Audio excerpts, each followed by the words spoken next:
Okay, this is Shear Force day 1. First exercise is the W retractions. For this one, you're going to be laying face down with your elbows in a W like this. So begin face down, arms in a W. Now from this position, you're going to bring your elbows up and squeeze them behind the back. Hold, hold, hold, hold, hold. Lower down and repeat. Once again, you're just bringing your arms up, keeping everything down. Lower and repeat. If you feel discomfort in your low back during this movement, then squeeze your glutes prior to bringing the elbows behind the back, and that'll take pressure off the low back. The next exercise is the sideline leg raise. For this one here, you make a pillow with your bottom arm.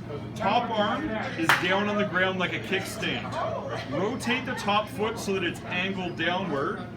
Move from the ball and socket of the hip to lift the leg up and down like so, without any compensatory movement through here. So we're not trying to lift the leg all the way up while twisting the body. You keep it just isolated to the ball and socket of the hip. Complete all reps on one side, then switch sides and repeat. The next exercise is the side plank. For this one here, you have your elbow stacked underneath your shoulder. Top arm up in the air, knees bent so your lower legs point behind you. Lift your hips up from the side. You're going to hold in this position. Then you're going to gently lower them straight back down and repeat, just like so.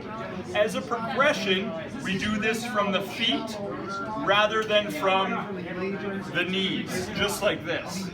And you can do that with your feet about a fist distance apart, staggered like that for better balance. Next exercise, you're going to need about a 10 to 20 pound dumbbell. And this is the kneeling lunge bicep curl. You're going to be in this position here, like you're lunge kneeling, almost like you're proposing marriage or being knighted. You hold the dumbbell down on the side of the back leg. Keep a tall spine. Bicep curls, well in this position here. Complete all reps, then you change sides and repeat. Now, if you're having trouble balancing, you can space out your foot a little bit more, but ideally we want it in as tight as possible in order to maximize the training effect on the stabilizers. Next movement is tricep kickbacks on all fours. For this position, you'll be on all fours like this. You hold the dumbbell up by your side with your palm facing forward. You keep your elbow in place and you extend behind you, lower it down and repeat, just like so. As a progression, you would float the opposite knee up, and that brings into play a whole bunch of the spinal stabilizers. The next move is the tightrope side raise. For this, you're going to stand like you're on a tightrope with one foot in front of the other like so. In the opposite hand, you're going to hold the dumbbell, free hand on your belly button, and you're bringing the dumbbell up and out to the side and back down, just like this, while maintaining balance.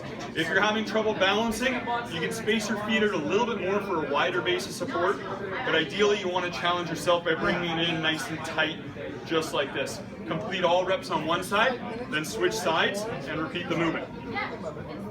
Next up, we got the feet wide side plank. So you're going to be doing this for 10-second holds. You're going to be up on your forearms, feet wide apart, and you're just holding your body straight like an ironing board for 10 seconds. Then you relax down and then repeat 10 seconds, relax down and repeat. To make it more difficult, you can slide your forearms further out in front of you, and that makes it much more challenging by lengthening the lever arm. And the final exercise in this workout is the glute bridge. For this, you lay face up, heels close to your butt, feet pointing up, arms down by your sides. You float your hips all the way up, hold for 10 seconds at the top, lower back down and repeat. Hips up all the way, hold 10 seconds, lower and repeat. To make this more challenging, you could have your feet elevated up on the edge of a couch or a chair or a Bosu ball and do the hip lift from that position. Or you could have one of those mini bands around your knees so you're pushing out on it the whole time. And that is the Shear Force workout. You do every exercise about 2 to 3 sets. Don't forget to write down your numbers on every exercise you do for repetitions. And this is best alternated with Shear Force day 2.